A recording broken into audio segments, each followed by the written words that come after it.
സുകുമാരൻ നായർ വന്നിക്കണം. സുകുമാരൻ നായർ പിന്നെ പറഞ്ഞിട്ടില്ലേ കോൺഗ്രസ് ലീഗിന് കീഴടങ്ങിയെന്ന്. അത്തരത്തിലുള്ള പല തരത്തിലുള്ള വിഷജന്തുക്കളും ഇപ്പൊ പുറത്തിറങ്ങും.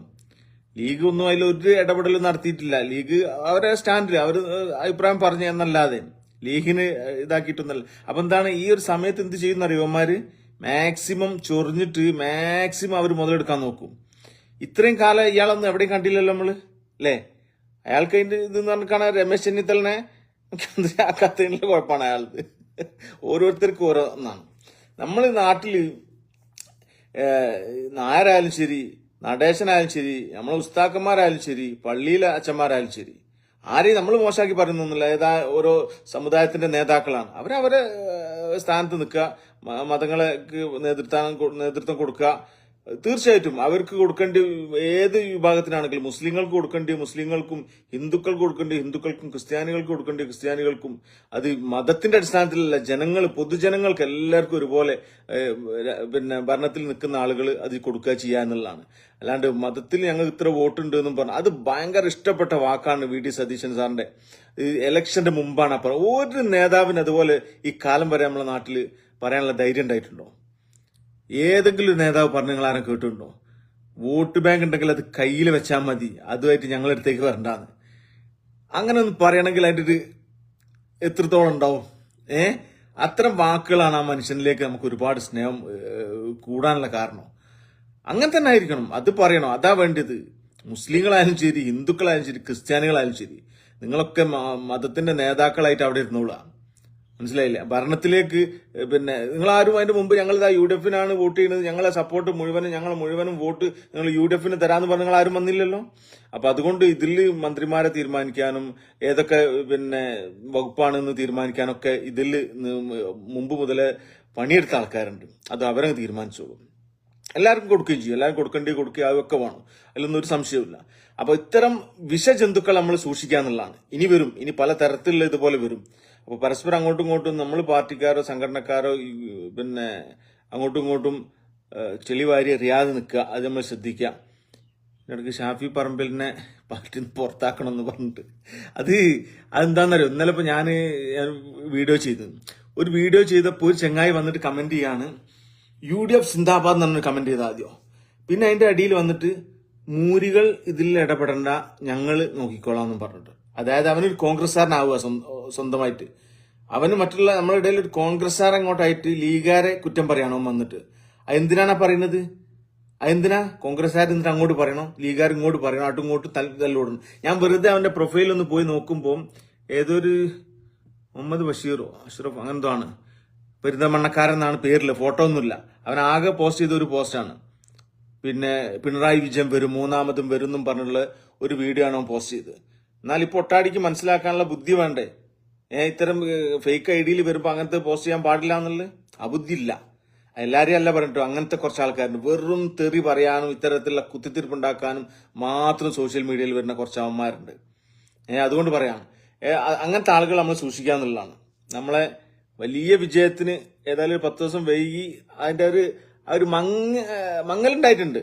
അത് സ്വാഭാവികമാണ്, നമ്മളെല്ലാവരും സമ്മതിക്കുന്നതാണ്. അത് ശരിക്കും ആ വലിയൊരു വിജയം വിജയിച്ച് നിൽക്കുന്ന സമയത്ത് 4-ാം തീയതി വൈകുന്നേരം 102 സീറ്റിലേക്ക് UDF വന്നിങ്ങനെ നിൽക്കുന്ന സമയത്ത് ശരിക്കും വേണ്ടത് നമ്മളെ AICC general secretary KC Venugopal നമ്മളെ VD സതീശന്റെ കൈ ഇങ്ങോട്ട് പിടിച്ച് വന്നിട്ട് ഇതാണ് നമ്മളെ മുഖ്യമന്ത്രി എന്നൊരു വർത്താനം അയാൾ പറഞ്ഞിരുന്നെങ്കിൽ, ഇപ്പൊ നമുക്ക് അങ്ങനൊക്കെ പറയാം, പക്ഷെ അവിടെ സാഹചര്യങ്ങളൊക്കെ വേറെ. പക്ഷെ എന്നാലും നമ്മളിങ്ങനെ പറയാണ്, ചെയ്തിരുന്നെങ്കിൽ എന്തൊരു ഭംഗി ഉണ്ടാവുമായിരുന്നു ഈ വിജയത്തിന്. എത്രത്തോളം സ്നേഹം നമുക്ക് ഈ പിന്നെ KC വേണുഗോപാലിനോട് ഉണ്ടാവുമായിരുന്നു. അപ്പൊ സ്വാഭാവികമായിട്ടും ചെറിയൊരു ഇഷ്ടക്കേടുകൾ മനുഷ്യന്മാർക്ക് സാധാരണ കോൺഗ്രസ്സുകാരന് ഉണ്ടായിട്ടുണ്ട് എന്നുള്ളത് സത്യമാണ്. അത് ഉണ്ടായിട്ടുണ്ട്. അത് നമുക്ക് വെറുതെ ഇപ്പോ ഇതാക്കിയിട്ടൊന്നും കാര്യമില്ല. അതിന്റെ ഒരു ആവശ്യമില്ലായിരുന്നു. ശരിക്കും ഒന്നുകിൽ അവർ മുൻകൂട്ടി ഒന്ന് തീരുമാനിച്ച് അല്ലെങ്കിൽ ഒരു പ്ലാൻ ചെയ്ത് വെക്കേണ്ടിയിരുന്നു. അത് നമ്മുടെ പാർട്ടിയിൽ ഉണ്ടായിട്ടില്ല. എല്ലാവരും ഇത് വിചാരിച്ച് എനിക്കാവാ ഞാനാവും, ഞാൻ ഇങ്ങനെ ചെയ്യും, എനിക്ക് ഇത്രയും മുകളിൽ പിടിപാടുണ്ട്, ഞാനത് ചെയ്തോളും എന്നൊക്കെ വിചാരിച്ചെന്ന്.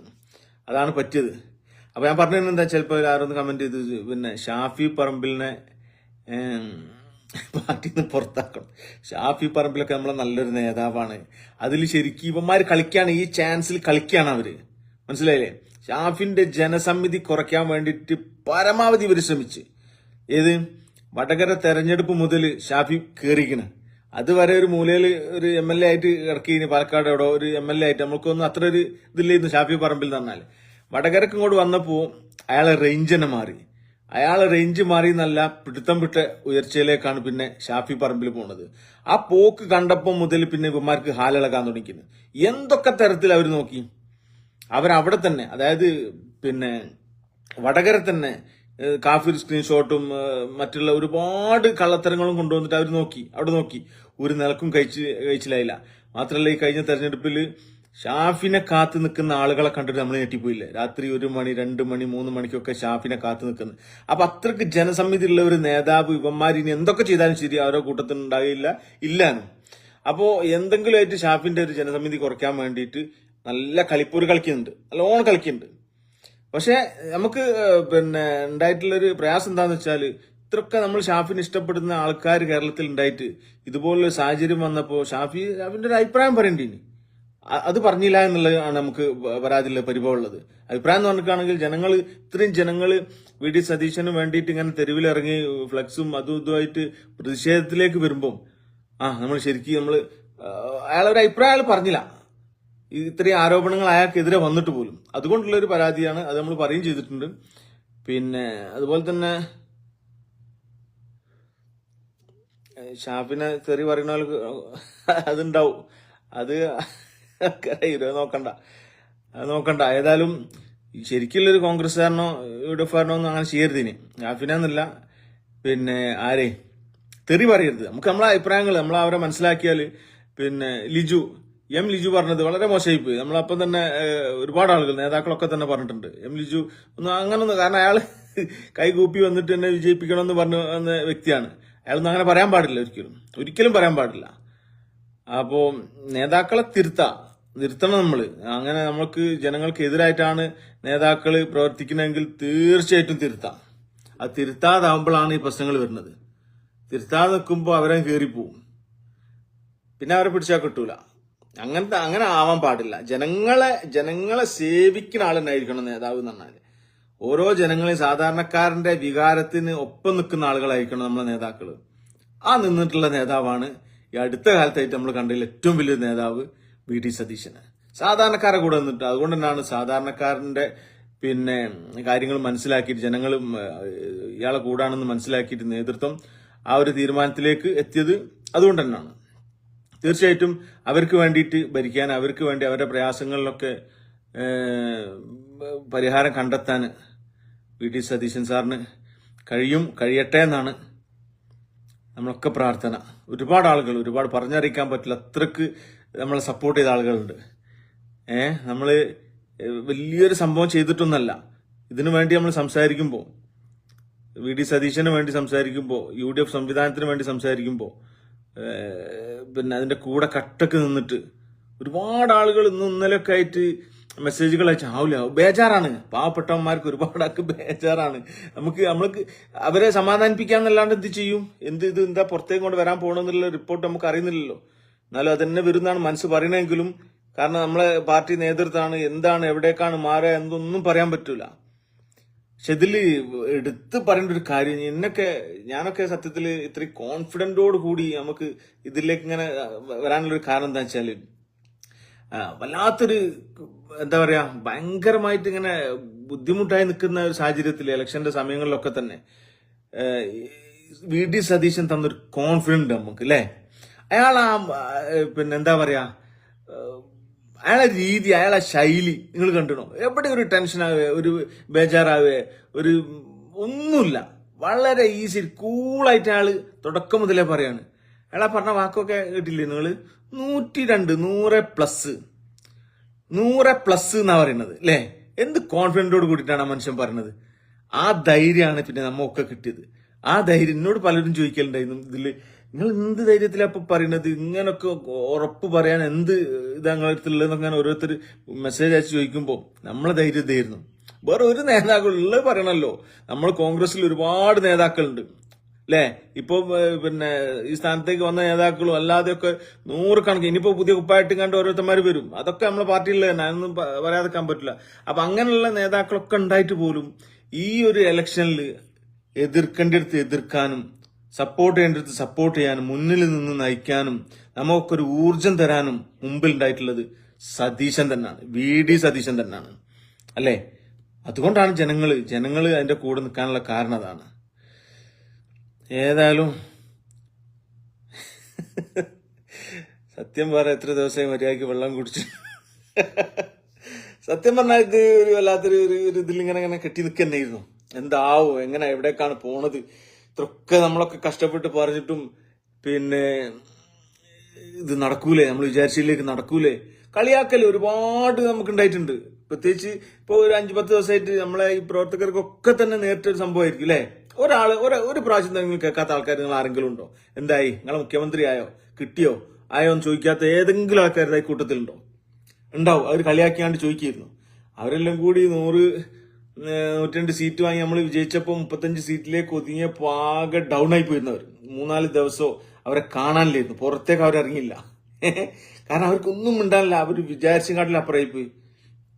കൂട്ടത്തിൽ വേറെ കാര്യം പറയട്ടെ, നമ്മൾ പറയലുണ്ട് പൊതുവെ ഇവന്മാരൊന്നും അംഗീകരിക്കൂല, എത്ര കിട്ടിയാലും പഠിച്ചാലും ഇവർ അംഗീകരിക്കൂല എന്ന് നമ്മൾ ഇത്രയും കാലം പറഞ്ഞിട്ടുണ്ടായിരുന്നു. ഞാൻ ഈ ഇലക്ഷന്റെ മുമ്പ് വരെ പോസ്റ്റുകളൊക്കെ ഇടുമ്പോൾ അതിന്റെ അടിയിൽ ഒന്ന് ശക്തമായിട്ട് പോസ്റ്റ് കമന്റ് ചെയ്യുന്ന ഒരു സഖാവുണ്ട്, എന്റെ സുഹൃത്താണ്. സഖാവ് എന്ന് പറഞ്ഞാൽ ഈ ഇമാതിരി സഖാക്കളല്ല കേട്ടോ. ഫേക്ക് ID ഉണ്ടാക്കി വന്നിങ്ങാണ്ട് തെറി പറയുന്ന കുറെ ഉണ്ടല്ലോ, ഫോട്ടോ ഒന്നും ഇല്ലാതെ. അങ്ങനത്തെ സഖാക്കളല്ല, ഉത്തരവാദിത്തപ്പെട്ട സ്ഥാനത്തിരിക്കുന്ന ഒരു സഖാവാണ്, എന്റെ സുഹൃത്താണ്. അപ്പോൾ ഇടക്കിടക്ക് വന്നുകൊണ്ട് ഞാൻ എതിരായിട്ട് കമന്റ് ചെയ്യലുണ്ടായിരുന്നു, മാന്യമായിട്ടുള്ള രീതിയിൽ കേട്ടോ, മാന്യമായിട്ടുള്ള രീതിയിൽ ആ കമന്റ് ഒക്കെ ചെയ്യല്. അപ്പോൾ ഞാൻ ഇലക്ഷനൊക്കെ കഴിഞ്ഞ് 2 ദിവസം കഴിഞ്ഞിട്ട് കിട്ടാണ്ടായപ്പോൾ വേറെ എന്തൊരു കാര്യത്തിന് വേണ്ടി വാട്സാപ്പിൽ മെസ്സേജ് ചെയ്ത് നമ്മൾ പാർട്ടിയെ തോറ്റ ക്ഷീണത്തിലായില്ല എന്ന് പറഞ്ഞാണ്. സത്യം പറഞ്ഞ വോയിസ് വിട്ടിട്ട് വോയിസ് വൺ ടൈം വോയിസ് ആയിട്ടാണ് വിട്ടത്, വൺ ടൈം ആയിട്ട്. അത് ആർക്കും ഷെയർ ചെയ്യരുതെന്ന് പറയുകയും ചെയ്തിട്ടുണ്ട്, വേറെ കേൾക്കരുതും പറഞ്ഞിട്ട്. അതുകൊണ്ട് നമ്മളത് പുറത്ത് വിടുന്നില്ല. സത്യത്തിൽ ഞാൻ തന്നെ ഞെട്ടിപ്പോയി. അപ്പോൾ പറഞ്ഞെന്താണെന്ന് വെച്ചാൽ പിന്നെ തോൽവി ഞങ്ങൾ പ്രതീക്ഷിച്ചാണ്, തോൽക്കണമെന്നും ഞങ്ങൾ വിചാരിച്ചാണ്, ഈ പാർട്ടി ഒന്ന് തോൽക്കണം എന്ന് വിചാരിച്ചിട്ടുണ്ട്. പക്ഷെ എന്നാലും ഒരു 50-55 സീറ്റ് ഉണ്ടെങ്കിലും ഞങ്ങൾക്ക് പ്രതീക്ഷിച്ചിരുന്നു.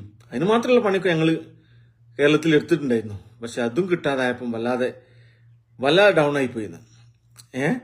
തോൽവി പറഞ്ഞതിന്റെ കാരണം എന്താണ്? അഹങ്കാരം. നമ്മുടെ നേതാക്കൾക്ക് അഹങ്കാരം കൂടിയിട്ടുണ്ട്, മുമ്പത്തെ മാതിരിയല്ല. ഞങ്ങളൊക്കെ അത് ബാധിക്കുന്നുണ്ട്, ഞങ്ങളൊക്കെ പ്രശ്നങ്ങളാണ്, ഞങ്ങളെ ഘടകത്തിലൊക്കെ വിഷയങ്ങളുണ്ട്. തുറന്നു പറഞ്ഞിട്ട് പിന്നെ അത് പുറത്തേക്ക് പറയാൻ പറ്റില്ലല്ലോ, ഒരു ഉത്തരവാദിത്തപ്പെട്ട സ്ഥാനത്ത് നിൽക്കല്ലേ. അപ്പൊ അങ്ങനെയുള്ള 10,000 CPM-ന്റെ പാർട്ടിക്കാര്, സഖാക്കള് UDF-ന് വോട്ട് ചെയ്തുകൊണ്ടാണ് ഇത്രയും വലിയൊരു വിജയം ഉണ്ടായിട്ടുള്ളത്. അല്ലെങ്കിൽ വെറും UDF-കാരായിട്ടുള്ള ആളുകൾ മാത്രം വോട്ട് ചെയ്താലൊന്നും ഇത്ര വലിയ വിജയം ഉണ്ടാവില്ല. ആ കൂട്ടത്തിൽ വേറൊരു കാര്യം കൂടി പറയാനുള്ളത് കേരളത്തിലെ രാഷ്ട്രീയക്കാരോടാണ്. അത് UDF-കാരാണെങ്കിലും LDF-കാരാണെങ്കിലും മറ്റുള്ള ഏത് പാർട്ടിക്കാരാണെങ്കിലും ഈ ആളുകളൊന്നും ഇപ്പൊ തരുന്ന വിജയമൊന്നും ആൾക്കാരാണ് നിങ്ങൾ ആരും വിചാരിക്കണ്ട. ഇപ്പൊ UDF-ന്റെ നേതാക്കൾ വിചാരിക്കേണ്ട ഞങ്ങളെ പവർ കൊണ്ടാണ്, ഞങ്ങളെ പ്രവർത്തന മികവുകൊണ്ടാണ് ജനങ്ങൾ ഇത്രയും വലിയൊരു വികസനം വോട്ട് ഞങ്ങൾക്ക് തന്ന് വിജയിപ്പിച്ചതെന്നുള്ളത് കരുതണ്ട. അതെന്താണെന്നറിയോ? കഴിഞ്ഞ തവണ ഇതുപോലെ തന്നെ LDF-നെ വോട്ട് ചെയ്ത ജനങ്ങളാണിത്. ആ വോട്ട് ചെയ്തിട്ട് അവർക്ക് വേണ്ട രീതിയിലുള്ള കാര്യങ്ങൾ ഗവൺമെന്റ്